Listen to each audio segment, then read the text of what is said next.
যুক্তরাষ্ট্রের সঙ্গে উত্তেজনার মধ্যেও ইরানের ক্ষেপণাস্ত্র কর্মসূচিকে উৎসাহ দিচ্ছে চীন। নতুন আগুন জ্বলছে মধ্যপ্রাচ্যে। রাতের আকাশে যেন নতুন আগুন জ্বলছে। পশ্চিমা নিষেধাজ্ঞার ভারে দমে না গিয়ে বরং ছাই থেকে উঠে আবার জেগে উঠছে তেহরান। সিএনএনের এক বিস্ফোরক প্রতিবেদনে বলা হয়েছে, চীন এখন ইরানের ক্ষেপণাস্ত্র কর্মসূচিকে গোপনে শক্তিশালী করছে। যে কর্মসূচিকে একসময় ভেবে নেওয়া হয়েছিল শেষ হয়ে গেছে, তা আবার জেগে উঠেছে, আর এবার আগের চেয়েও ভয়ঙ্কর রূপে। ইউরোপীয় গোয়েন্দা সূত্র জানিয়েছে, চীন থেকে ইরানে পাঠানো হচ্ছে 2000 টন সোডিয়াম পারক্লোরেট, যা ক্ষেপণাস্ত্র জ্বালানি তৈরির জন্য অপরিহার্য উপাদান। এই পরিমাণ উপাদান দিয়ে তৈরি করা যাবে অন্তত 500টি ব্যালিস্টিক ক্ষেপণাস্ত্র, যথেষ্ট পুরো মধ্যপ্রাচ্যকে কাঁপিয়ে দিতে। আর এই চালান এসেছে সে সময়ে যখন ইসরায়েল গত জুনে 12 দিনের যুদ্ধে ইরানের ক্ষেপণাস্ত্র ঘাঁটি ও পারমাণবিক স্থাপনাগুলিতে ব্যাপক হামলা চালিয়েছিল। তবে তেহরান হার মানেনি, বরং যুদ্ধ শেষে তারা ঘুরে দাঁড়িয়েছে। রাশিয়া ও চীনের সঙ্গে নতুন কৌশলগত সম্পর্ক গড়ে তুলেছে। তেহরান বলছে, যখন পশ্চিম মুখ ফিরিয়ে নেয়, পূর্ব তখন কাঁধে হাত রাখে। চীনের ভূমিকা এখন স্পষ্ট। বেইজিং ইরানের পুনর্গঠন প্রচেষ্টাকে নীরবে উৎসাহ দিচ্ছে। নিষেধাজ্ঞার ফাঁক গলে পৌঁছে যাচ্ছে জ্বালানি, যন্ত্রপাতি, প্রযুক্তি। ইরানও থেমে নেই। তারা এখন একের পর এক নতুন প্রজন্মের উন্নত ক্ষেপণাস্ত্র তৈরি করছে। এক ভিডিওতে দেখা গেছে, ভূগর্ভস্থ এক গোপন অস্ত্রাগারে সাজানো রয়েছে শত শত ক্ষেপণাস্ত্র, নতুন রূপে নতুন যুদ্ধে নামার অপেক্ষায়। ইরানের পররাষ্ট্র মন্ত্রণালয়ের মুখপাত্র ইসমাইল বাঘাই স্পষ্ট ভাষায় বলেছেন, আমাদের প্রতিরক্ষা নিয়ে সিদ্ধান্ত নেওয়ার অধিকার আমেরিকার নেই। ইরান তার আত্মরক্ষার ক্ষমতা বাড়াবে যত দূরেই যেতে হয়। বিশ্লেষকরা বলছেন, ইরান এখন শুধু অস্ত্র তৈরি করছে না, বরং ভয় তৈরি করছে। কারণ তারা দেখিয়ে দিয়েছে, মার্কিন ঘাঁটি হোক বা ইসরায়েলি ভূখণ্ড, ইরানের ক্ষেপণাস্ত্র যে কোনো জায়গায় পৌঁছাতে পারে। জুনের যুদ্ধেই তারা হামলা চালিয়েছিল কাতারে অবস্থিত মার্কিন আল উদেইদ ঘাঁটিতে, যা যুক্তরাষ্ট্রের মধ্যপ্রাচ্যের সবচেয়ে বড় সামরিক কেন্দ্র। মার্কিন পররাষ্ট্রমন্ত্রী মার্কো রুবিও সম্প্রতি স্বীকার করেছেন, ইরান এখন এমন ক্ষেপণাস্ত্র তৈরি করছে যা পারমাণবিক ওয়ারহেড বহনে সক্ষম এবং যে কোনো দূরত্বে আঘাত হানতে পারে। কিন্তু এই সতর্কবার্তাও যেন ইরানের গতিকে থামাতে পারেনি, বরং তেহরান ঘোষণা দিয়েছে তারা আর 2015 সালের পারমাণবিক চুক্তি JCPOA এর অধীনে আবদ্ধ নয়। চুক্তির মেয়াদ শেষ, এখন শুরু হয়েছে ইরানের স্বাধীন যুগ। বিশ্লেষক জেফ্রি লুইস বলেছেন, 2000 টন সোডিয়াম পারক্লোরেট মানে প্রায় 500 ক্ষেপণাস্ত্র। ইরান 1 মাস আগেও 200 ক্ষেপণাস্ত্র তৈরির পরিকল্পনা করেছিল। এখন তারা হারানো প্রতিটি ক্ষেপণাস্ত্র পুনর্নির্মাণ করছে। তেহরানের বার্তা স্পষ্ট, যুদ্ধ হোক বা নিষেধাজ্ঞা, তারা আর থামবে না। চীনের সহায়তা তাদের কেবল জ্বালানি দেয়নি, দিয়েছে আত্মবিশ্বাস। এখন প্রশ্ন একটাই, যদি আবার যুদ্ধের আগুন জ্বলে ওঠে, তখন এই নতুন ক্ষেপণাস্ত্রগুলো কোথায় নিশানা করবে? ইসরায়েলের দিকে, নাকি কাতারের মার্কিন ঘাঁটির দিকে? বিশ্ব তাকিয়ে আছে, আর ইরান ধীরে ধীরে নিজের অগ্নিশক্তি গড়ে তুলছে, নিষেধাজ্ঞার ছাই থেকে উঠে এক অনিবার্য পুনর্জন্মের মতো।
ইরানের দিকে ফের ঝুঁকছে ইসরায়েল।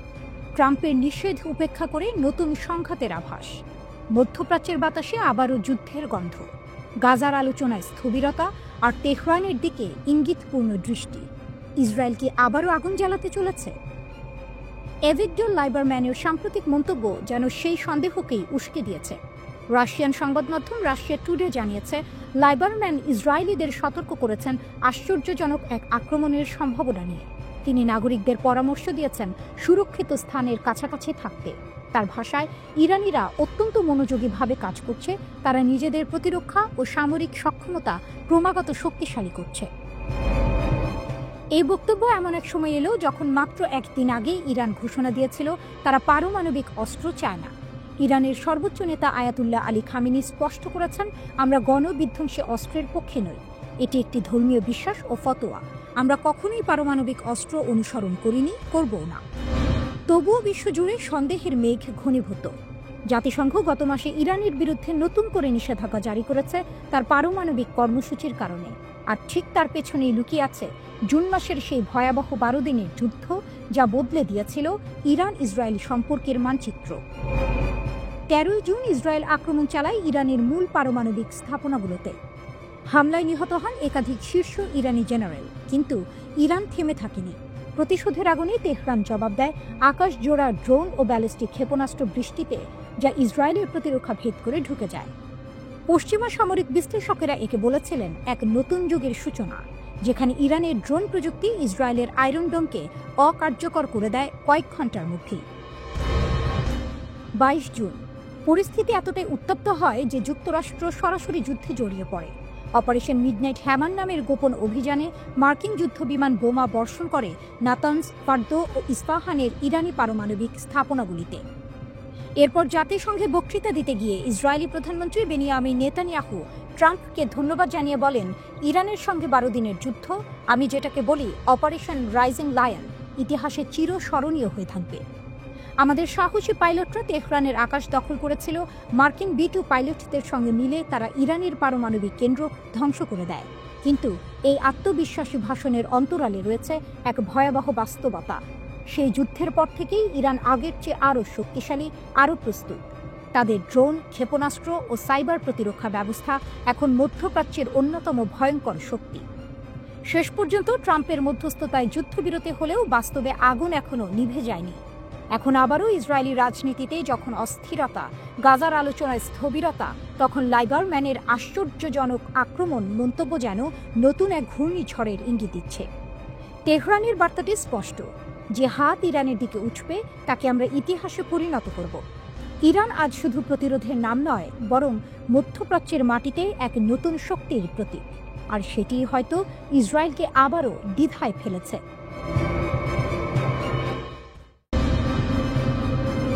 ইসরায়েল সংশ্লিষ্টদের ফাঁসি, গুপ্তচরবৃত্তি ইস্যুতে ইরানের কঠোর বার্তা। তেহরানের আকাশে আবারও ঝুলছে ভয় এবং শক্তির মিশেল।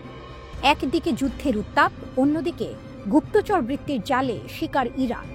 আর সেই আগুনে ইসরায়েল সংশ্লিষ্টদের ফাঁসিতে ঝুলিয়ে যেন ইরান জানিয়ে দিল, আমরাই আইন, আমরাই শাসন। ইরানের রাষ্ট্রীয় সংবাদ মাধ্যম মেহর নিউজ এজেন্সি জানিয়েছে, খুজিস্তান প্রদেশে 6 জন বিচ্ছিন্নতাবাদীকে মৃত্যুদণ্ড কার্যকর করেছে ইরান। অভিযুক্তদের বিরুদ্ধে অভিযোগ, তারা ইসরায়েলের হয়ে কাজ করত, 4 জন নিরাপত্তা সদস্যকে হত্যা করেছিল এবং খোররামশাহ শহরে একটি বিস্ফোরণের সঙ্গে যুক্ত ছিল। ইরান সরকারের দাবি, এই মৃত্যুদণ্ড কোনো রাজনৈতিক প্রদর্শনী নয়, বরং জাতীয় নিরাপত্তার লড়াই। কিন্তু পশ্চিমা মানবাধিকার সংগঠনগুলো বলছে, ইরানে 2025 সালেই এখন পর্যন্ত 1000-এরও বেশি মানুষকে ফাঁসি দেওয়া হয়েছে। তবে ইরানের যুক্তি একটাই, দেশের নিরাপত্তা আগে, বিশ্বের সমালোচনা পরে। কয়েক সপ্তাহ ধরে ইরান জুড়ে চলছে গুপ্তচর বৃত্তি বিরোধী অভিযান। 17 সেপ্টেম্বর থেকে এখন পর্যন্ত 8 জন ইসরায়েলি গুপ্তচরকে ফাঁসি দিয়েছে দেশটি। তাদের একজন বাহমান চুবিয়াল। এপির প্রতিবেদনে বলা হয়েছে, চুবিয়াল ইরানের টেলিকম খাতে কাজ করতেন এবং ইসরায়েলের গোয়েন্দা সংস্থা মোসাদের সঙ্গে যোগাযোগের অভিযোগ ছিল তার বিরুদ্ধে। ইরানের দাবি, তিনি ইলেকট্রনিক যন্ত্রপাতি আমদানির পথ ও সংবেদনশীল প্রকল্প সম্পর্কিত তথ্য বিদেশে পাচার করতেন। আরেকজন বাবক শাহবাজি। ইরান জানিয়েছে শাহবাজি ইরানের ডেটা সেন্টারের তথ্য বিক্রি করেছিলেন তার ইসরায়েলি হ্যান্ডলারদের কাছে, কিন্তু মানবাধিকার কর্মীদের দাবি শাহবাজিকে নির্যাতন করে স্বীকারোক্তি আদায় করা হয়েছিল। আরও নাটকীয় হল শাহবাজির পটভূমি। তিনি নাকি ইউক্রেনের প্রেসিডেন্টকে চিঠি লিখে রাশিয়ার বিরুদ্ধে যুদ্ধ করার ইচ্ছা প্রকাশ করেছিলেন, যে রাশিয়া এখন ইরানের ঘনিষ্ঠ মিত্র। সেই চিঠি হয়তো তার জীবনের মোড় ঘুরিয়ে দিয়েছিল।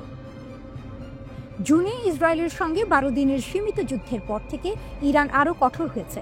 তখন থেকেই তেহরান বুঝে গেছে শত্রু শুধু সীমান্তে নয়, ভেতরেও আছে, আর সেই শত্রুকে নির্মূল করতেই চলছে এই গুপ্তচর শিকার অভিযান। অসলো ভিত্তিক ইরান হিউম্যান রাইটস এবং ওয়াশিংটন ডিসি ভিত্তিক আব্দুর রহমান বোরোমান্ড সেন্টার দাবি করেছে চলতি বছরে 1000-এরও বেশি মৃত্যুদণ্ড কার্যকর করেছে ইরান। কিন্তু তেহরানের কাছে এটি সংখ্যা নয়, এটি নিরাপত্তার সংজ্ঞা। হয়তো মানবাধিকার সংস্থা বলবে অমানবিক, কিন্তু ইরানের দৃষ্টিতে এটি অপরিহার্য। তারা যেন ঘোষণা দিচ্ছে মোসাদের ছায়া যতই গভীর হোক, পারস্যের মাটিতে তা টিকবে না। ইরান জানাচ্ছে তার শত্রুদের গুপ্তচর বৃত্তির দাম এখানে মৃত্যুর সমান। আর সেই বার্তা এখন শুধু ইসরায়েল নয়, গোটা বিশ্ব শুনছে পরিষ্কারভাবে। শেষ পংক্তি যেন তেহরানের গর্জন, যে আমাদের ভূমিতে আগুন ছড়াবে তাকে আমরা ছাই করে দেব।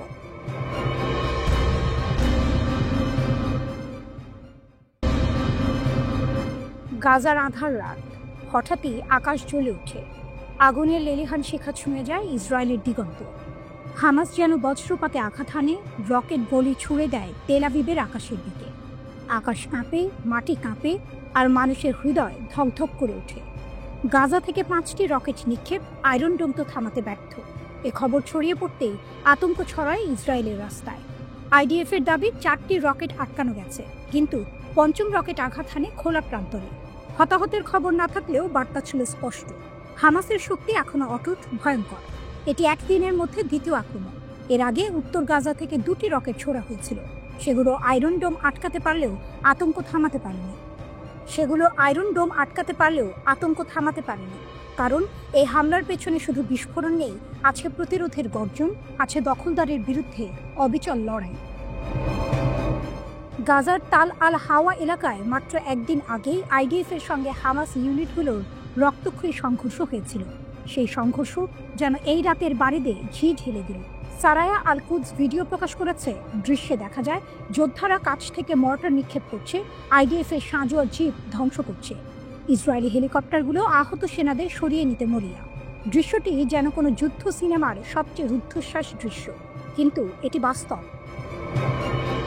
এদিকে যুক্তরাষ্ট্রের প্রেসিডেন্ট ডোনাল্ড ট্রাম্পের নেতৃত্বে আনা শান্তি পরিকল্পনা হামাস সোজাসুজি নাকচ করেছে। গাজার রাস্তায় এই বার্তায় প্রতিধ্বনিত হচ্ছে, আমরা মাথা নোয়াব না। একদিকে যুক্তরাষ্ট্র শান্তির নামে চাপিয়ে দিতে চায় পরিকল্পনা, অন্যদিকে হামাস জানিয়ে দেয় তাদের প্রতিরোধ চলবে। প্রশ্ন হচ্ছে, কেন বারবার ইসরায়েলের প্রতিরক্ষা ভেঙে পড়ছে?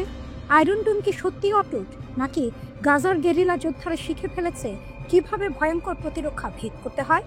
এই হামলা যেন সে প্রশ্নের উত্তর খুঁজে দেয়। রাতের অন্ধকারে রকেটের আগুন শুধু আকাশ ছিঁড়ে যায়নি, কাঁপিয়ে দিয়েছে ইসরায়েলি সামরিক মানসিকতাকে। বারবার বলা হচ্ছিল ইসরায়েল নিরাপদ, লোহার গম্বুজ অটুট। অথচ মাত্র 24 ঘন্টায় 2 দপ্পা হামলা দেখিয়ে দিল সত্যিকারের শক্তি গাজায় লুকিয়ে আছে। হামাসের এই বার্তা যেন তাই স্পষ্ট, আমাদের রকেট হয়তো সবসময় লক্ষ্যবস্তুতে আঘাত হানে না, কিন্তু আমাদের অস্তিত্বই ইসরায়েলের জন্য এক অবিরাম দুঃস্বপ্ন। তেল আবিবে আক্রমণের এই রাত তাই শুধু আতঙ্কের নয়, ভয়ঙ্কর এক প্রতিশোধের গল্প। ইসরায়েল যতই আধুনিক প্রযুক্তি সাজিয়ে রাখুক, গাজার বুকে প্রতিরোধের আগুন নিচ্ছে না, বরং প্রতিটি সংঘর্ষ, প্রতিটি বিস্ফোরণ, প্রতিটি রকেট ইঙ্গিত দিচ্ছে নতুন ভোরের, যেখানে ইসরায়েলের আকাশও নিরাপদ নয়। শেষমেশ এই আক্রমণ শুধু সামরিক সংঘর্ষ নয়, এটি এক ঘোষণাপত্র। হামাস জানিয়ে দিল শক্তি এখনো তাদের হাতে, প্রতিরোধ এখনো তাদের রক্তে। আর ইসরায়েলের জন্য বার্তা একটাই, রাত যতই দীর্ঘ হোক, প্রতিরোধের সকাল এসে যাবে।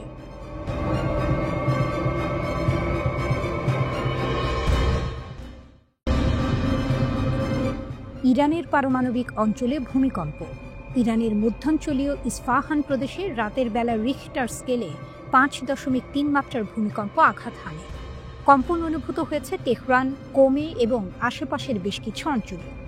ভূমিকম্পের কেন্দ্রে অবস্থিত ফোর্দো ইউরেনিয়াম সমৃদ্ধকরণ কেন্দ্র, যা ইরানের প্রধান পারমাণবিক স্থাপনা হিসেবে পরিচিত। এর আশেপাশে আগে ইসলামিক রিভলিউশনারি গার্ড কর্পস এর সামরিক স্থাপনাও ছিল। এই ভূমিকম্পের পর দেশ জুড়ে মানুষ আতঙ্কিত হয়ে রাস্তায় নেমে আসে। ফোর্দো কেন্দ্রের অবস্থান এই ভূমিকম্পকে কেবল ভূমিকম্পের হিসেবেই দেখা হয় না। এটি যেন প্রশ্ন তোলে, ইরান কি পারমাণবিক পরীক্ষা করছে? যদিও ভূমিকম্পের মাত্রা তুলনামূলকভাবে কম এবং এটি প্রাকৃতিক কম্পন হিসেবে জানানো হয়েছে, আন্তর্জাতিক পর্যবেক্ষকরা সতর্ক দৃষ্টিতে দেখছেন। কোনো প্রমাণ নেই যে ইরান পারমাণবিক পরীক্ষা করেছে। আফটারশকের আশঙ্কায় সতর্কতা। ভূমিকম্পটি মাটির 10 কিলোমিটার গভীরে ঘটে। তেহরান প্রদেশের দামাবান্দ, আফসার্ড, কিলান, ভারাবিন এবং ফাশামে কম্পন অনুভূত হয়েছে। মানুষ আতঙ্কে রাস্তায় নেমে আসে, অনেকেই ঘরে ফিরতে ভয় পান। প্রথমে কিছু বেসরকারি চ্যানেল ভুল করে কেন্দ্রস্থল তেহরানের ফাশাম হিসেবে জানায়, পরে তা সংশোধন করে ইস্পাহান প্রদেশের জাফারেহ বলে জানানো হয়। ফোর্দো কেন্দ্রের নিকটে ভূমিকম্প হওয়া মানে কি ইরান পারমাণবিক পরীক্ষা করেছে? বিশ্লেষকরা বলছেন, এটি প্রাকৃতিক ভূমিকম্প এবং পারমাণবিক কর্মকাণ্ডের সঙ্গে এর সরাসরি কোনো প্রমাণ নেই। তবে আন্তর্জাতিক পর্যবেক্ষকরা নজর রাখছে, কারণ ফোর্দো ইউরেনিয়াম সমৃদ্ধকরণ কেন্দ্র ইরানের পারমাণবিক ক্ষমতার কেন্দ্রবিন্দু। ভূমিকম্পের কম্পন এখানে কিছু প্রযুক্তিগত ঝুঁকি সৃষ্টি করতে পারে, কিন্তু এখন পর্যন্ত কোনো পরীক্ষা বা শক্তিশালী আঘাতের চিহ্ন পাওয়া যায়নি। এর আগে গত জুনে ইসরায়েলের সঙ্গে পাল্টা হামলার মধ্যেই ইরানের উত্তরাঞ্চলে একটি মাঝারি মাত্রার ভূমিকম্প আঘাত হানে।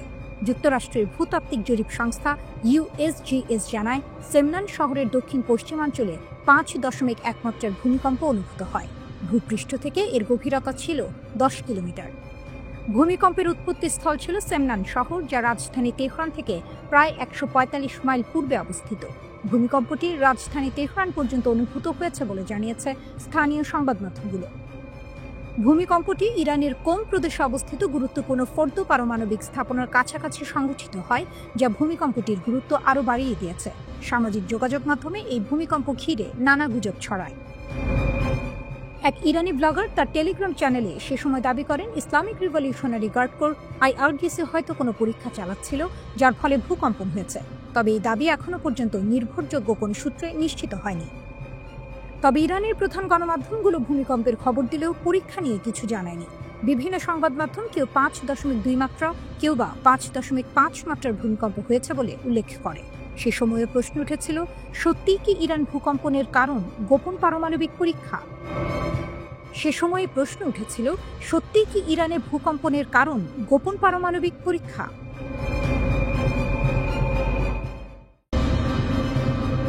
মধ্যপ্রাচ্যের আকাশ আবারও অগ্নিগর্ভ। তেল আবিব থেকে ভেসে আসছে যুদ্ধের ঢোল। তেহরানের দিকে তাক করা হয়েছে দৃষ্টি। প্রশ্ন একটাই, ইসরায়েল কি ইরানকে আঘাত করতে চলছে? ইসরায়েলের সেনাবাহিনী বা IDF এর এক জ্যেষ্ঠ কর্মকর্তা সতর্ক করেছেন, প্রয়োজনে ইসরায়েল ইরানে আবারও হামলা চালাতে পারে। সব বিকল্প আমাদের হাতে খোলা। কথাগুলো শীতল নয়, বরং আগুনের স্ফুলিঙ্গ। তিনি আরও দাবি করেছেন, IDF ইতিমধ্যে ইরানকে প্রচণ্ড আঘাত দিয়েছে। তেহরান জানে তার ক্ষতির পরিধি কতটা বড়। তাহলে কি যুদ্ধের ড্রাম বাজছে? ইসরায়েলের কথায় উত্তেজনা ছড়ালেও দৃশ্যপটের আসল নাটক ঘটছে তেহরানে। কারণ এই সতর্কতার একদিন আগে ইরান নিজের সেনাবাহিনীকে দাঁড় করিয়েছে যুদ্ধের প্রস্তুতিতে। ইরানের সেনাপ্রধান জেনারেল আব্দুল রহিম মুসাভি গর্ব ভরে ঘোষণা করেছেন, আমাদের নৌবাহিনী সম্ভাব্য যে কোনো সংঘাতের জন্য প্রস্তুত। গাজার রক্তক্ষয়ী 12 দিনের যুদ্ধ শেষ হওয়ার মাত্র কয়েক সপ্তাহ পর তিনি নৌঘাঁটিতে গিয়ে সৈন্যদের সঙ্গে দেখা করেন। তার চোখে ভেসে ওঠে যুদ্ধের প্রস্তুতির আগুন। তিনি বলেন, আজ আমরা যা দেখেছি তা ছিল ভবিষ্যতের সংঘাতের জন্য অসাধারণ মাত্রার প্রস্তুতি। কিন্তু এখানেই শেষ নয়। ইরান দেখিয়ে দিল তাদের লড়াই শুধু সমুদ্র বা আকাশে সীমাবদ্ধ নয়, যুদ্ধ হবে তথ্যের ভেতরেও। ইরানের রাষ্ট্রীয় টেলিভিশনে হঠাৎই সম্প্রচারিত হলো এমন কিছু নথি যা দাবি করা হচ্ছে ইসরায়েলের ডিমোনা পারমাণবিক কেন্দ্রের ভেতরের ফাইল। গোয়েন্দা মন্ত্রণালয় প্রকাশ্যে বলল, আমরা ইসরায়েলের গোয়েন্দা নেটওয়ার্কে প্রবেশ করেছি। এ যেন রকেট নয়, সাইবার ঝড়, যা ইসরায়েলের জন্য আরও ভয়ঙ্কর। চিত্রটা তাই স্পষ্ট। একদিকে ইসরায়েল হুঁশিয়ারি দিয়ে বলছে, আমরা প্রস্তুত, ইরান জানে আমাদের ক্ষমতা। অন্যদিকে ইরান তার অস্ত্র ভাণ্ডার, নৌবহর আর গোয়েন্দা শক্তি খুলে দেখিয়ে দিচ্ছে, আমরাও প্রস্তুত। আমরা কেবল শিকার নই, আমরা শিকারীও। এই টানটান উত্তেজনার মাঝে প্রশ্ন উঠছে, কে কাকে প্রথম আঘাত করবে? তেল আবিব যদি রকেট ছোড়ে, তেহরান প্রস্তুত মিসাইল উড়াতে। ইসরায়েল যদি আকাশে ঝাঁপিয়ে পড়ে, ইরান সমুদ্রে দাঁড় করিয়েছে যুদ্ধজাহাজ। আর সাইবার দুনিয়ায় সেখানে ইরান ইতিমধ্যেই ঢুকে পড়েছে শত্রুর অন্তরে। তাই মধ্যপ্রাচ্যের রাত আজ নিস্তব্ধ নয়। বাতাসে ভেসে বেড়াচ্ছে যুদ্ধের গন্ধ, বারুদে ভেজা এক অনিশ্চয়তা। তেল আবিবের সেনা ঘাঁটিতে যেমন উৎকণ্ঠা, তেহরানের সামরিক ঘাঁটিতেও বাজছে যুদ্ধের প্রস্তুতির ঝাঁক। শেষমেশ ইসরায়েল যতই হুমকি দেখ না কেন, এই প্রেক্ষাপটের আসল শক্তি এখন ইরানের হাতে। কারণ তারা দেখিয়ে দিয়েছে আকাশে তাদের ফোর্স প্রস্তুত, সমুদ্রে তাদের নৌবাহিনী যুদ্ধ সাজিয়েছে, স্থলে তাদের সেনারা প্রস্তুত দাঁড়িয়ে আছে, আর অদৃশ্য সাইবার দুনিয়ায় তারা ঢুকে গেছে শত্রুর হৃদয়ে। এই যুদ্ধ যদি শুরু হয়, তা শুধু মিসাইল আর রকেটের সংঘর্ষ হবে না, হবে শক্তি বনাম শক্তির মহারণ, যেখানে ইসরায়েলের হুমকি মিলিয়ে যাবে ইরানের গর্জনে।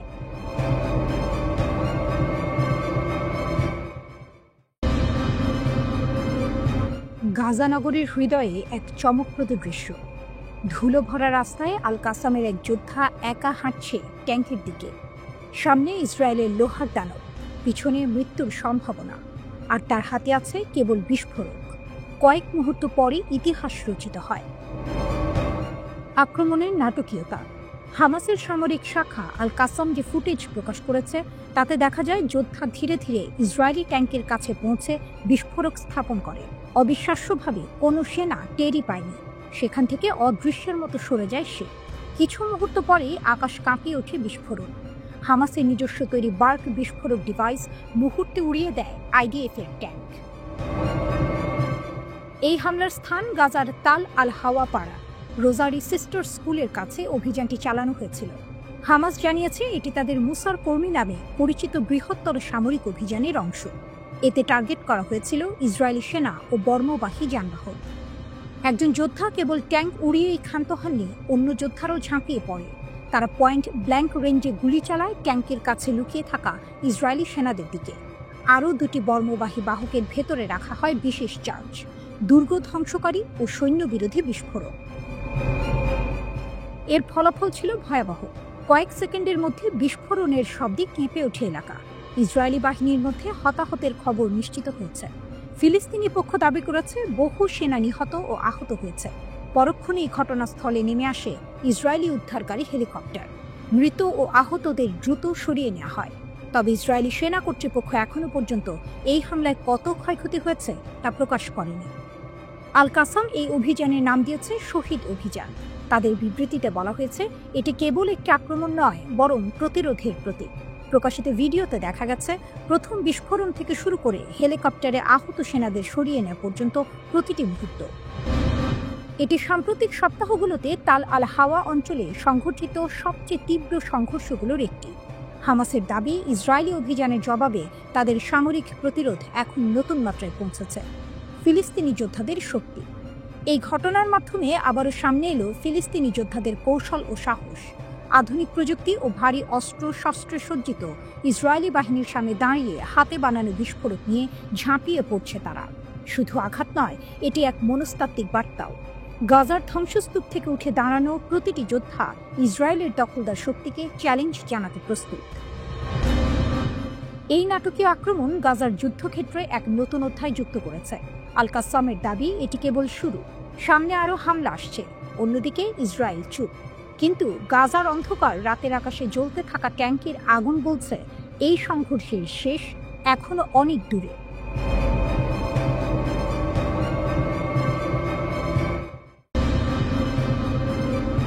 ইয়ম কিপ্পুরের প্রার্থনা ভেদ করে হঠাৎ গর্জে ওঠে সাইরেন।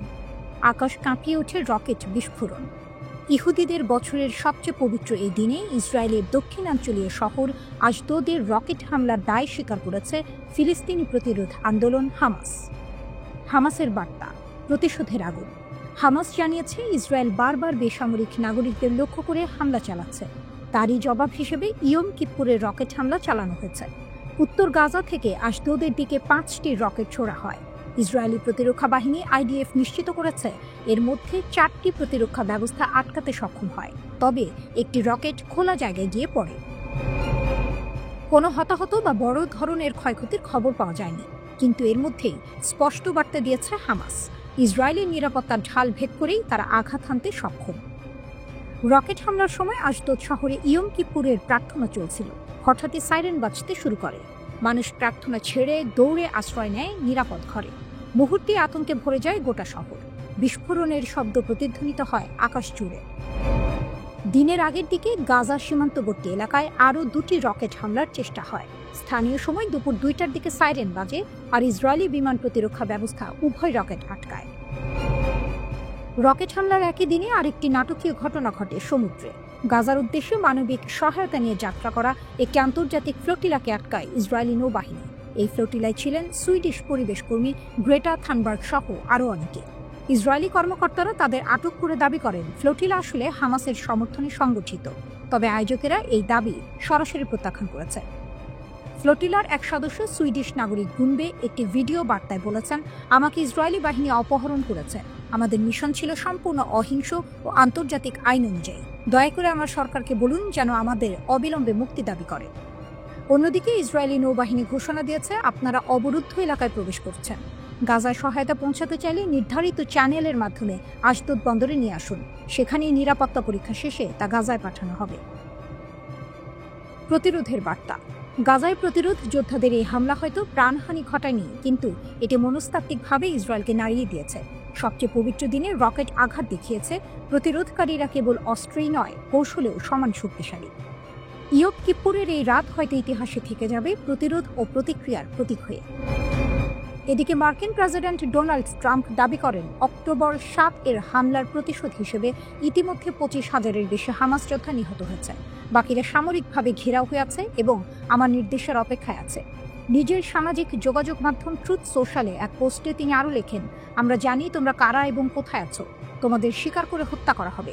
একই সঙ্গে সাধারণ ফিলিস্তিনিদের উদ্দেশ্যে তিনি বলেন, আমি নিরপরাধ ফিলিস্তিনিদের অনুরোধ করছি এই বিপজ্জনক অঞ্চল ছেড়ে গাজার নিরাপদ অংশে চলে যেতে।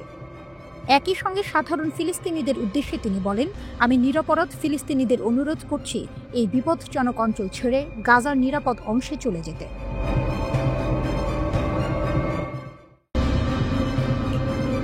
পেন্টাগনের সতর্কবার্তা। ইরান যুদ্ধেই ফাঁস হয়ে গেল আমেরিকার ক্ষেপণাস্ত্র সংকট। বিস্ময়কর অস্ত্র সংকট নিয়ে যুক্তরাষ্ট্রের প্রতিরক্ষা সদর দপ্তর পেন্টাগন এখন গভীর উদ্বেগে।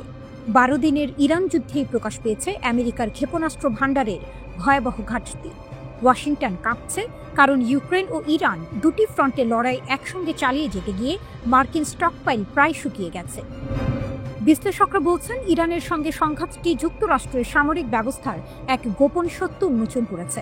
দুনিয়ার সর্বশক্তিমান সেনাবাহিনী বললেও তাদের মজুদে যথেষ্ট ক্ষেপণাস্ত্র নেই। যুদ্ধের চাপেই মার্কিন প্রতিরক্ষা ব্যবস্থার ভেতরের ফাঁপা কাঠামো প্রকাশ পেয়েছে। ইরান যুদ্ধের পর পেন্টাগনের ঘুম উড়ে গেছে। ইরানের বিরুদ্ধে 12 দিনের যুদ্ধেই যুক্তরাষ্ট্র নিক্ষেপ করেছে 150টিরও বেশি থার্ড ক্ষেপণাস্ত্র, যা তাদের মোট কেনা ক্ষেপণাস্ত্রের প্রায় 1/4। বিশ্লেষকদের হিসেবে এই ক্ষতিপূরণে লাগবে অন্তত 8 বছর এবং কয়েক বিলিয়ন ডলার। এখন পেন্টাগনের ভেতরে আতঙ্ক ছড়িয়ে পড়েছে। যদি পরের যুদ্ধ চীনের সঙ্গে হয়, তাহলে কিভাবে টিকবে যুক্তরাষ্ট্র? পরিস্থিতি এতটাই সংকটজনক যে পেন্টাগন তার ক্ষেপণাস্ত্র সরবরাহকারীদের নির্দেশ দিয়েছে উৎপাদন হার দ্বিগুণ, এমনকি 4 গুণ করে। লকহিড মার্টিন আর রেথিয়ন ইতিমধ্যে কারখানা সম্প্রসারণ করেছে, নতুন কর্মী নিয়েছে, কিন্তু তারাও বলছে চুক্তি চাই, শুধু মুখের কথা নয়। ইউক্রেনে যুদ্ধ চলছে রাশিয়ার বিরুদ্ধে, আর মধ্যপ্রাচ্যে প্রতিদ্বন্দ্বী ইরান। দুটি ফ্রন্টে লড়াই একসঙ্গে টেনে নেওয়ার চেষ্টা করছে আমেরিকা, কিন্তু বাস্তবতা বলছে প্যাট্রিয়ট, থার্ড, LRASM সব মজুদি শুকিয়ে গেছে। এখন এক যুদ্ধ চললে আরেক যুদ্ধের জন্য হাতে কিছুই থাকবে না। এই অবস্থায় ট্রাম্প প্রশাসন ঘোষণা দিয়েছে অতিরিক্ত $25 বিলিয়ন অস্ত্র বরাদ্দ, কিন্তু প্রতিরক্ষা বিশেষজ্ঞদের মতে এই অর্থও যথেষ্ট নয়, কারণ সংকটটা শুধু অর্থের নয়, এটি মার্কিন যুদ্ধনীতির ভিতরের দুর্বলতার প্রতিচ্ছবি। ঠান্ডা যুদ্ধের ছায়া আর টিকছে না। পেন্টাগনের যুদ্ধ মতবাদ এখনও ঠান্ডা যুদ্ধের চিন্তায় আটকে আছে বলে মনে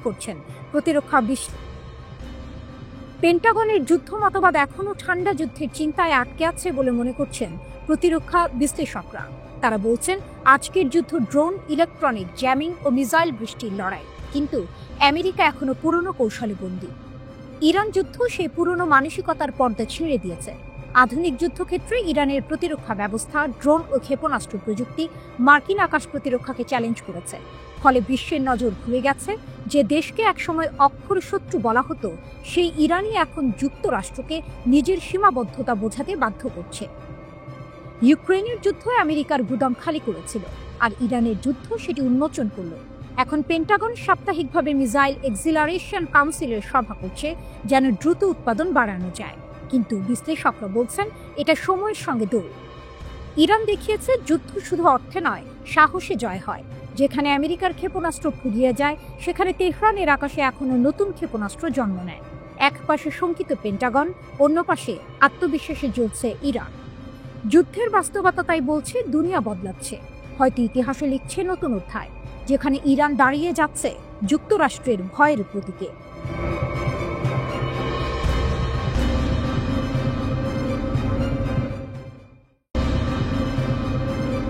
ইসরায়েলে আবারও সাইরেন বাজল। ইয়েমেনের হুথিদের ক্ষেপণাস্ত্র হামলায় আতঙ্ক ছড়ালো তেল আবিব জুড়ে। ইতিহাসের এক অদ্ভুত পরিহাস। গাজার উপরে ইসরায়েলের অবিরাম আগুনের মাঝে দূর আরব উপদ্বীপ থেকে উঠে আসে এক বজ্রধ্বনি। ইয়েমেনের আকাশ থেকে ছুটে আসে ক্ষেপণাস্ত্র, লক্ষ্য ইসরায়েল। ভোরে মধ্য ইসরায়েলের আকাশ কাঁপিয়ে ওঠে ইয়ার রেড সাইরেনের শব্দে। রাজধানী তেল আবিব সহ একাধিক শহরে মানুষ দৌড়ে যায় বোমা শেল্টারে। রাস্তায় আতঙ্ক, আকাশে প্রতিরোধ, যেন যুদ্ধের এক নতুন অধ্যায়। ইসরায়েলি সেনাবাহিনী জানায় ইয়েমেন ভিত্তিক আনসারুল্লাহ বা হুথি যোদ্ধারা ইসরায়েলের দিকে একটি ক্ষেপণাস্ত্র নিক্ষেপ করেছে। দেশটির আকাশ প্রতিরক্ষা ব্যবস্থা দ্রুত সক্রিয় হয়ে ক্ষেপণাস্ত্রটি শনাক্ত করে এবং মাঝ আকাশেই ধ্বংস করে দেয়।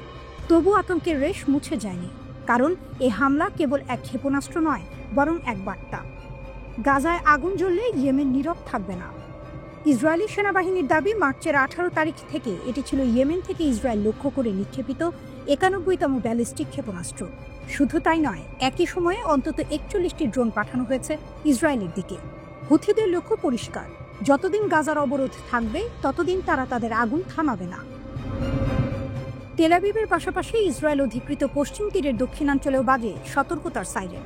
ইসরায়েলি সংবাদ মাধ্যম টাইমস অফ ইসরায়েল জানায়, এখন পর্যন্ত কোনো ক্ষয়ক্ষতির খবর পাওয়া যায়নি, কিন্তু আতঙ্কের ঢেউ ছড়িয়ে পড়েছে ইসরায়েলি জনমনে।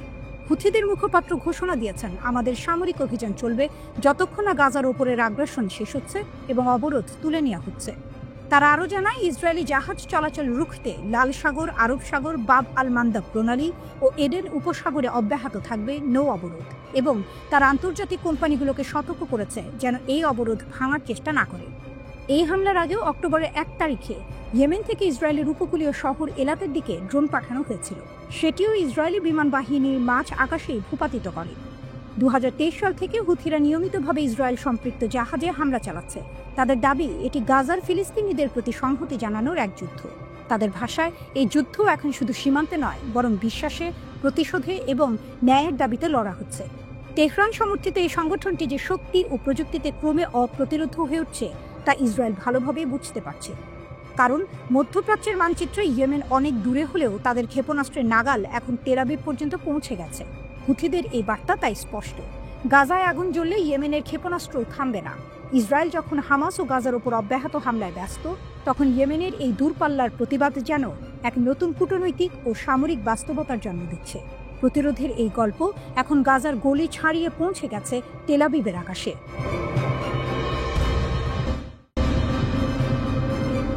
চাবাহার মহাকাশ বন্দরে নতুন ইতিহাস। প্রথম কঠিন জ্বালানি উৎক্ষেপণের দ্বারপ্রান্তে ইরান। ইতিহাসের নতুন অধ্যায়ে পা দিতে যাচ্ছে ইরান। দক্ষিণ পূর্বাঞ্চলের চাবাহার মহাকাশ বন্দর থেকে প্রথম কঠিন জ্বালানি চালিত রকেট উৎক্ষেপণের প্রস্তুতি এখন চূড়ান্ত। ইরানি মহাকাশ সংস্থার প্রধান হাসান সালারিয়ে শনিবার বিশ্ব মহাকাশ সপ্তাহ 2025-এর উদ্বোধনী অনুষ্ঠানে ঘোষণা দিয়েছেন, চাবাহারের আকাশে শিগগিরই উঠবে ইরানের নতুন মহাকাশ যান। এই ঘোষণা শুধু একটি মহাকাশ প্রকল্পের খবর নয়, এটি ইরানের প্রযুক্তিগত আত্মনির্ভরতার প্রতীক। বহু নিষেধাজ্ঞা, রাজনৈতিক অবরোধ ও আন্তর্জাতিক চাপের মধ্যেও ইরান প্রমাণ করছে তারা থামবে না। সালারিয়া জানিয়েছেন, চাবাহার মহাকাশ বন্দরের প্রথম পর্যায় সম্পন্ন হয়েছে। এই পর্যায়ে মূলত কঠিন জ্বালানি রকেট উৎক্ষেপণের জন্য তৈরি করা হয়েছে। আর দ্বিতীয় পর্যায়টি, যেখানে ভারী প্যালোড বহন এবং একাধিক উৎক্ষেপণ সম্ভব হবে, তা এখন নকশা পর্যায়ে রয়েছে। চাবাহারের অবস্থানও কৌশলগতভাবে অত্যন্ত গুরুত্বপূর্ণ। সালারিয়ে বলেন, এই ঘাঁটি 40 থেকে 100 ডিগ্রি প্রবণতার কক্ষপথে প্রবেশের সুযোগ দেয়, যা স্যাটেলাইটের জন্য অপরিহার্য। অর্থাৎ এটি শুধু ইরানের নয়, বৈশ্বিক মহাকাশ মানচিত্রে এক নতুন কেন্দ্র হয়ে উঠছে। উৎক্ষেপণ সারিতে জাফর, পায়া, নাহিদ ও সোলেমানি প্রকল্প। ইরান আগামী মাসগুলোতে একাধিক স্যাটেলাইট উৎক্ষেপণের প্রস্তুতি নিচ্ছে। জাফর 2 ও পায়া রিমোট সেন্সিং স্যাটেলাইট বিদেশি উৎক্ষেপণ যানে মহাকাশে পাঠানো হবে। অন্যদিকে নাহিদ 2 উৎক্ষেপণ করা হবে ইরানের নিজস্ব সিমর্গ রকেটে। সবচেয়ে আকর্ষণীয় পরিকল্পনা হলো শহীদ সোলাইমানি স্যাটেলাইট প্রকল্প, যেখানে 20টির মতো ন্যানো স্যাটেলাইট নিয়ে তৈরি হবে এক বিশাল মহাকাশ যোগাযোগ নেটওয়ার্ক। এরই মধ্যে 2টি পরীক্ষামূলক মডেল 3U ও 6U কিউবসেট তৈরি হয়েছে। সালারিয়া আরও জানান, ইরান এখন চীনের চাংই-8 চন্দ্র অভিযানে যোগ দিয়েছে। প্রকল্পটির নকশা পর্যায় সম্পন্ন, আর এখন শুরু হচ্ছে ইঞ্জিনিয়ারিং মডেলের উন্নয়ন। ভবিষ্যতে আন্তর্জাতিক মহাকাশ স্টেশন প্রকল্পেও ইরান অংশ নিতে চায়। এই অংশীদারিত্বের মধ্য দিয়ে ইরান শুধু আঞ্চলিক শক্তি নয়, মহাকাশেও নতুন সহযোগিতার দ্বার খুলছে। একদা যাকে নিষিদ্ধ দেশ বলা হতো, সে আজ বৈশ্বিক মহাকাশ ক্লাবের অংশ। রিমোট সেন্সিং উপগ্রহ পার্স 3, রাডার স্যাটেলাইট রেড 2 এবং উচ্চ ব্যান্ডউইথ যোগাযোগ স্যাটেলাইট নাহিদ 3 ও পার্স 2 সবই এখন চূড়ান্ত পরীক্ষার অপেক্ষায়।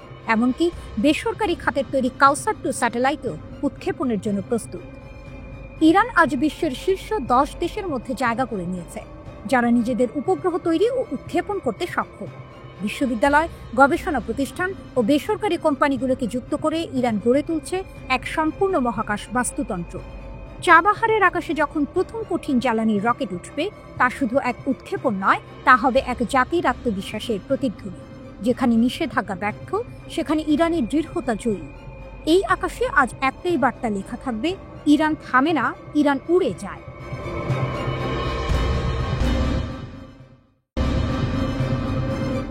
মুসলিম বিশ্বে হামাসের প্রশংসার ঝড়, সৌদির নেতৃত্বে নতুন ঐক্যের বার্তা।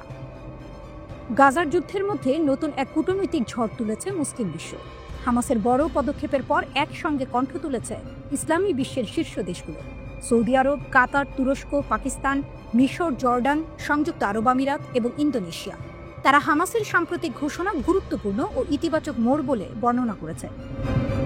এই যৌথ বিবৃতিতে দেশগুলো হামাসকে ধন্যবাদ জানিয়েছে যুদ্ধবিরতি নিয়ে যুক্তরাষ্ট্রের প্রস্তাবিত আলোচনায় অংশ নেওয়ার জন্য এবং তাদের গুরুত্বপূর্ণ প্রস্তুতির প্রশংসা করেছে।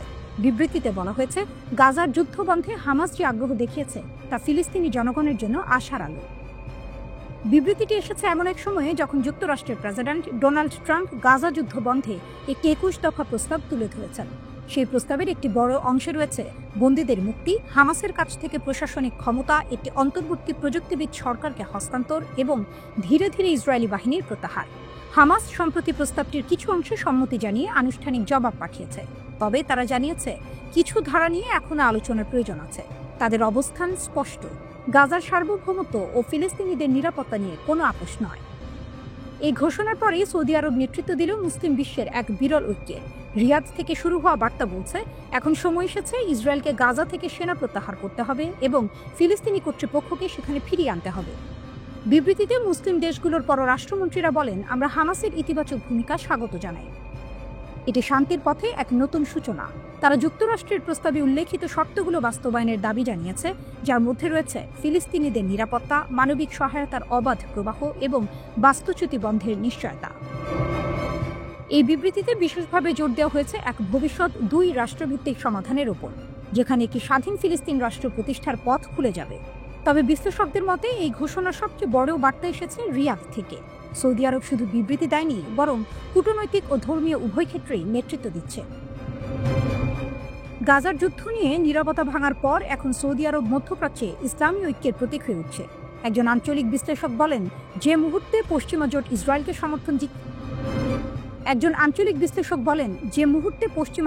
ইসরায়েলকে সমর্থন দিচ্ছে, ঠিক সেই মুহূর্তে সৌদি নেতৃত্বে মুসলিম বিশ্ব এক হয়ে হামাসকে সমর্থন জানাচ্ছে।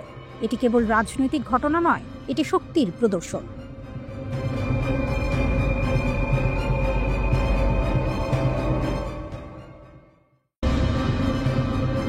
টমাহক পাঠালে সম্পর্ক শেষ, ট্রাম্পকে পুতিনের চূড়ান্ত হুমকি। রাশিয়ার প্রেসিডেন্ট ভ্লাদিমির পুতিন এক স্পষ্ট সতর্কতা দিয়েছেন, যুক্তরাষ্ট্র যদি ইউক্রেনের টমাহক ক্ষেপণাস্ত্র পাঠায় তবে তা হবে সম্পর্ক ধ্বংসের সূচনা। আলাস্কার শীর্ষ বৈঠকের 1 মাসের মাথায় পুতিনের এই বক্তব্যে আবারও বরফ ঠান্ডা হাওয়া বইতে শুরু করেছে ওয়াশিংটন মস্কো সম্পর্কের ওপর। পুতিন শান্ত গলায় কিন্তু শীতল বার্তায় বললেন, আমি কোনো লক্ষ্য স্থির করিনি, আমি কেবল সত্য বলেছি। টমাহকের মতো অস্ত্র পাঠানো মানে সম্পর্কের শেষ অধ্যায় শুরু। টমাহক মানেই সংঘাতের ঘণ্টা বাজবে। পুতিন বলেন, নতুন অস্ত্র, বিশেষ করে দূরপাল্লার টমাহক, এগুলির উচ্চ নির্ভুলতা ভালো, কিন্তু এটি বন্ধুত্ব নয়, যুদ্ধের সূচনা করবে। তার মতে যুক্তরাষ্ট্র যদি ইউক্রেনকে টমাহক দেয় তবে সেটি রাশিয়া আমেরিকা সম্পর্কের ভঙ্গুর ইতিবাচক প্রবণতাগুলিকে সম্পূর্ণ মুছে দেবে। ওদিকে ওয়াশিংটন কিয়েভের অনুরোধ বিবেচনা করছে রাশিয়ার গভীরে আঘাত হানতে 2500 কিলোমিটার পাল্লার টমাহক ক্ষেপণাস্ত্র সরবরাহের বিষয়ে। খবরটি ছড়াতেই মস্কোতে নেমে আসে কূটনৈতিক অস্থিরতা। কাগজের বাঘ তর্কে নতুন আগুন। সম্প্রতি ট্রাম্প ইউক্রেন ইস্যুতে রাশিয়াকে কাগজের বাঘ বলে মন্তব্য করেন। জবাবে পুতিন কটাক্ষ করে বলেন, রাশিয়ার অগ্রগতি ঠেকাতে না পারা ন্যাটোই কি আসল কাগজের বাঘ নয়? তার এই বক্তব্য রুশ রাষ্ট্রীয় টিভিতে সম্প্রচারিত হয়েছে, যা দেখিয়েছে মস্কোর আত্মবিশ্বাস এখনো অটল, এমনকি ট্রাম্পের রাগও তাতে ফিকে। রাশিয়ার শক্তি ও প্রস্তুতি। ক্রেমলিনের প্রতিরক্ষা বিশ্লেষকরা বলছেন, রাশিয়া এখন যুদ্ধের জন্য সম্পূর্ণ প্রস্তুত। পারমাণবিক শক্তিধর দেশটি নতুন প্রজন্মের প্রতিরক্ষা নেটওয়ার্ক গড়ে তুলছে, যা টমাহক সহ যে কোনো শত্রু ক্ষেপণাস্ত্র ভূপাতিত করতে সক্ষম। পুতিন আরও বলেন, আমরা জানি টমাহক পরিচালনা মার্কিন সামরিক সম্পৃক্ততা ছাড়া অসম্ভব, তাই এমন পদক্ষেপ নিলে তা সরাসরি সংঘর্ষের দিকে ঠেলে দেবে। রাশিয়ার সামরিক সূত্র জানিয়েছে, প্রয়োজনে তারা নতুন S-500 প্রতিরক্ষা ব্যবস্থা সক্রিয় করবে, যা 200 কিলোমিটার উচ্চতায় শত্রু ক্ষেপণাস্ত্র ধ্বংস করতে পারে। আমরা আমাদের আকাশ অপ্রবেশযোগ্য রাখব, বলেছে মস্কো। সম্পর্কের প্রান্তে দাঁড়িয়ে বিশ্ব। 15 আগস্ট আলাস্কা বৈঠকে ট্রাম্প ও পুতিনের মধ্যে যে সামান্য সৌহার্দ্য দেখা দিয়েছিল তা এখন ভাঙনের দ্বারপ্রান্তে। ট্রাম্পের হতাশা ও পুতিনের চূড়ান্ত সতর্কতা মিলিয়ে বিশ্ব আবার সেই শীতল যুদ্ধের ছায়া দেখছে। রয়টার্স জানিয়েছে, মার্কিন নৌবাহিনীর মজুদের প্রয়োজনে টমাহক সরবরাহ বাস্তবসম্মত নয়, তবে আলোচনা এখনো চলছে। রাশিয়া এদিকে স্পষ্ট জানিয়েছে, আমাদের সীমা পার করলে আমরা প্রতিরক্ষা নয়, প্রতিশোধ নেব। পুতিনের শেষ কথা। শেষে পুতিন শান্ত কণ্ঠে বলেন, আমি কোনো লক্ষ্য স্থির করিনি, আমি শুধু বলেছি যা ঘটবে তা সত্যিই ঘটবে, কিন্তু এর দায়ভার আমাদের নয়। তার এই কথা যেন শীতল বাতাসে গর্জে উঠল। যুদ্ধ হয়তো এখনো শুরু হয়নি, কিন্তু রাশিয়া প্রস্তুত। আর টমাহক যদি আকাশে ওঠে তাহলে ইতিহাস নতুন অধ্যায় লিখবে, রাশিয়ার আকাশে আগুনের প্রতিরোধের অধ্যায়।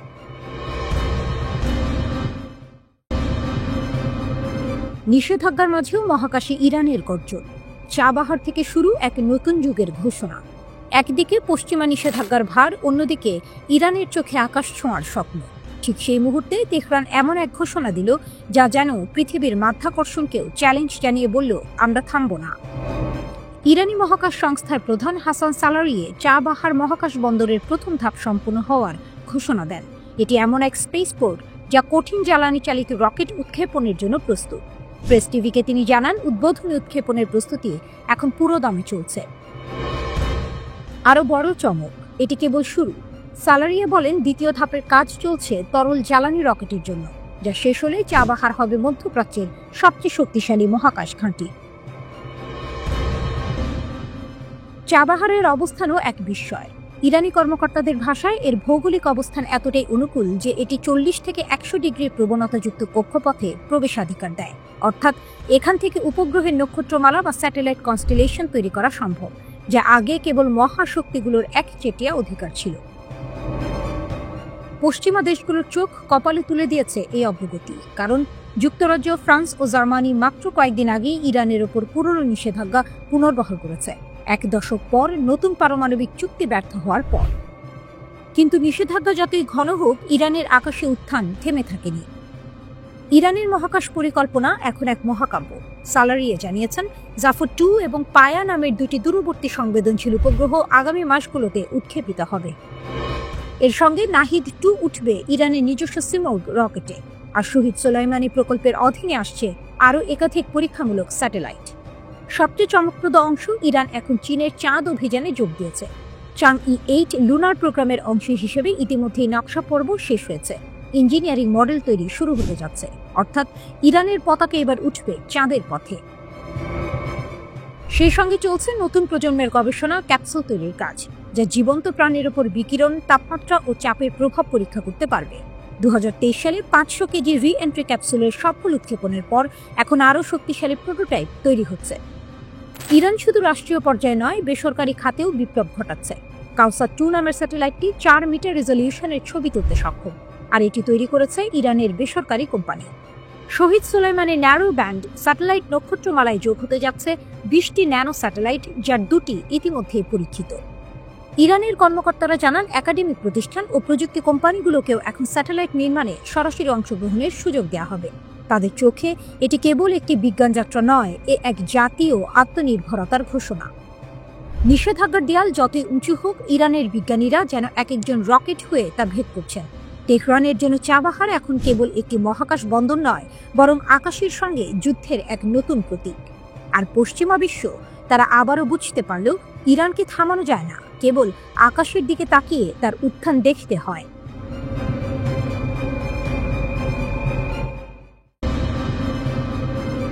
ইসরায়েলের দিকে ক্লাস্টার ওয়ারহেড মিসাইল ছুড়ল হুথি যোদ্ধারা। গাজা চুক্তির ভবিষ্যৎ অনিশ্চিত। মধ্যপ্রাচ্যের আকাশে আবারও দাউ দাউ আগুন।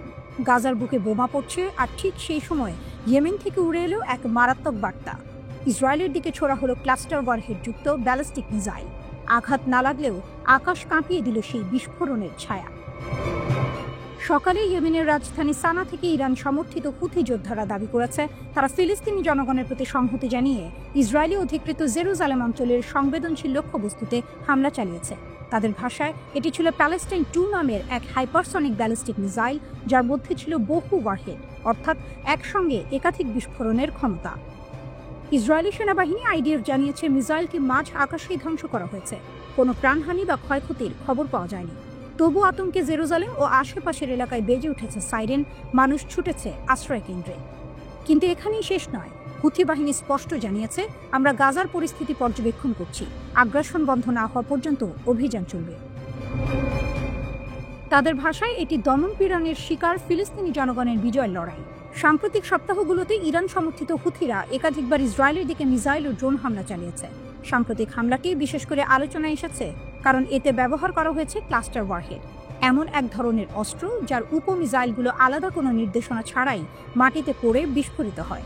ফলে এটি একসঙ্গে বৃহৎ এলাকা জুড়ে ধ্বংস সৃষ্টি করতে পারে। বিশ্লেষকদের মতে এই হামলা শুধু সামরিক বার্তা নয়, এটি এক ধরনের রাজনৈতিক প্রতিকূল। কারণ এমন এক সময় এই হামলা ঘটল যখন হামাস ও যুক্তরাষ্ট্রের মধ্যস্থতায় ইসরায়েল ও গাজার মধ্যে সম্ভাব্য যুদ্ধবিরতির আলোচনায় নতুন টানাপোড়েন শুরু হয়েছে। গাজা চুক্তির ভবিষ্যৎ ঝুলছে অনিশ্চয়তার দড়িতে, আর ঠিক তখনই ইয়েমেনের দিক থেকে এই আগুন ছুড়ে দিল হুথিরা। হুথি সামরিক মুখপাত্র এক বিবৃতিতে বলেন, আমাদের অভিযানের লক্ষ্য পূর্ণ হয়েছে। কোটি কোটি দখলদার জায়নিস্ট আশ্রয় নিতে ছুটেছে। গাজার অবরোধ ও হত্যাযজ্ঞ বন্ধ না হলে আমরা হামলা চালিয়ে যাব। এই বার্তায় শুধু ক্ষোভ নয়, স্পষ্ট হুঁশিয়ারিও লুকিয়ে আছে। গাজার প্রতিটি বোমা হুথিদের নতুন এক মিসাইল চালিয়ে দিচ্ছে। সৌদি আরবের প্রতিবেশী এই ইয়েমেন দীর্ঘদিন ধরে মধ্যপ্রাচ্যের সবচেয়ে জটিল যুদ্ধক্ষেত্র। কিন্তু এবার তারা যুদ্ধকে সীমান্তের বাইরেও টেনে নিয়েছে, সরাসরি ইসরায়েলের বিরুদ্ধে। যুদ্ধের আগুন তাই এখন শুধু গাজায় নয়, জেরুজালেমের আকাশেও। আর এই আগুনে হুথিরা যেন ঘোষণা দিচ্ছে, যতদিন গাজা জ্বলবে, ইয়েমেনের আগুনও নিভবে না।